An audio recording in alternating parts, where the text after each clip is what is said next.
Good evening from Johannesburg. My name is Dawie Roodt. Welcome to Let's Have It Out.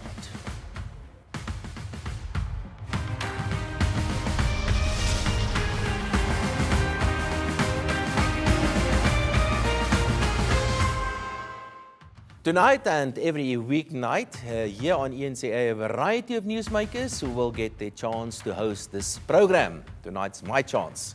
We'll give you, the viewer, a chance to get involved in the conversation. Unfiltered, accountable and accessible. Now this is what I've decided upon tonight. Why do we have a state? What are those functions that the state is supposed for? Should the state be funded, or how should the state be funded? What is democracy and what should be decided democratically? My view is that the individual is the middle of the universe, so to speak. The state only exists to serve the individual, to serve me. That means that the primary function of the state are to protect the people and their property. If the state starts to steal stuff, property of people, the state becomes illegitimate and the taxpayer then have the right to ask, should we keep on funding the state? Democracy can only decide on collective goods and not on personal things. For example, the democracy or the majority cannot tell me who I should be marrying. On taxes, I believe in low taxes, and I believe in a neutral tax regime. You can be part of this conversation. Here's how. Tweet us at ENCA using the hashtag LHIO. Call us on 011-759-6340 or send us a WhatsApp or WhatsApp video on 082-884-6370. And make sure those videos are no longer than 30 seconds, please. I'm joined now in studio by South African Federation of Trade Unions General Secretary Zwelizima Vavi. Thank you, Zwelizima Vavi. Thank you very much for joining us. Thank you very much, Dawie, and thanks for inviting me to participate in the discussion. And maybe we can just say that we've known each other for some time, and I certainly do like you. We don't always agree on everything, but I think you're a nice guy. Oh, thank you for that compliment. All right. Now, I've given you my views on the state. I think the state is there to serve me. The state, the pecking order is, it's me, and of course with me, I don't mean me necessarily individually, I mean we as a people. We are, the people should be at the center of the universe, the individual. The state is there to serve us, and if without the individual, there's no need for a state. What's your view? What is the function of the state? Well, the starting point on my view is that the state is an instrument of a class rule.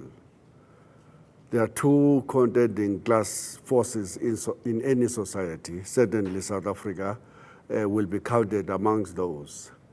There's a capitalist class and there is a working class. And the state gets won over by either of those classes. And they then use that as an instrument to oppress, to exploit, and to advance the interest of the winning class interest in society. Then that hegemony, they call that a societal interest, when in most of the time they mean that the class force that have won power is the one that declares its interest as the interest of society. So let me see if I understand this correctly. In your view, there are basically two classes. Now, either the one class gets control of the state, or the other class gets control over the state. If the one class gets control over the state, we call it a socialist system. If the other class gets control over the state, we call it a capitalist system, or let's call it a free market system, whatever the case may be.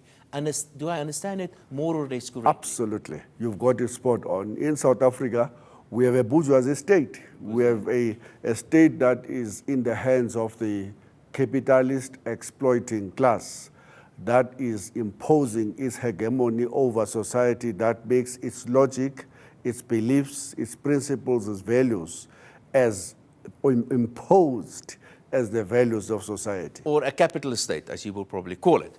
So, but let's get a little bit philosophical about this. There are some examples where we have socialist states, and there are some examples where we have capitalist states.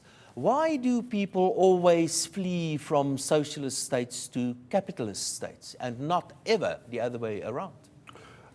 It happens when the leaders in power then distort socialism and they make it the most undemocratic system when it is supposed to be the most democratic system. They make it authoritarian when it is supposed to be about the basic interest of the people collected into a single interest, when it is supposed to be about the advancing the most important interest of the people. It becomes advancing the most interest of the, in the case of the Soviet Union, of the Politburo, of the leadership of the Central Committee, and then people run away, and a lot of people then say socialism doesn't work anywhere else in the world, because they will then look at that particular model of a distortion. But the obvious question, why is it, and in all cases in socialist states, why is it that the leaders become these oppressors? That's when socialism is distorted. But it's always the case. That's not always the case. That's when the leadership takes a very important struggle of the ordinary people, turn it upside down, distort it, and then do everything they will want to do, claiming that they are doing this in the best interest of the people. So me as a socialist wants and dream that one day the working people will take over the state, the means of production, will impose their will over the interest the interest of the capitalist class and society, and will rule in the best interest of the greater majority of society.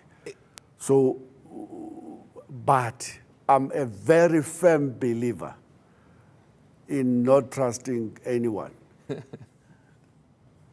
I trust more the organization, the collectivism. I trust more the organs of people's power, the trade union movements that are democratic, the street committees that are democratic and controlled in the hands of ordinary people, the township committees, the mobilization of the masses to make sure that they take there are many their own destiny. Yeah, there are many examples. I mean, the word Soviet is an old Russian word that means local authority.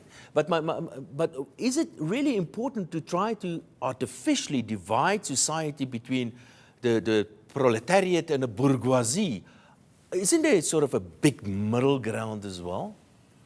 No, there is no middle ground. There is a middle strata in any class. There is the learned friends, the intellectuals, the university graduates, the small business people, who, depending on where and which class falls in a particular period, have more sway in society, will vacillate in between the two main contending class forces, the capitalist class and the proletariat or the working class. So that's the middle strata, not the middle ground. But there is no middle ground in relation to the consistent conflict between those two classes, because their battle is about what we call the social surplus value in the production system of the country that everybody wants to claim and appropriate as theirs. Veli, we have to take a quick break. So we're going to take a quick break, but you stay with us, and as we continue this conversation after the break, and make sure to use the hashtag LHIO on social media.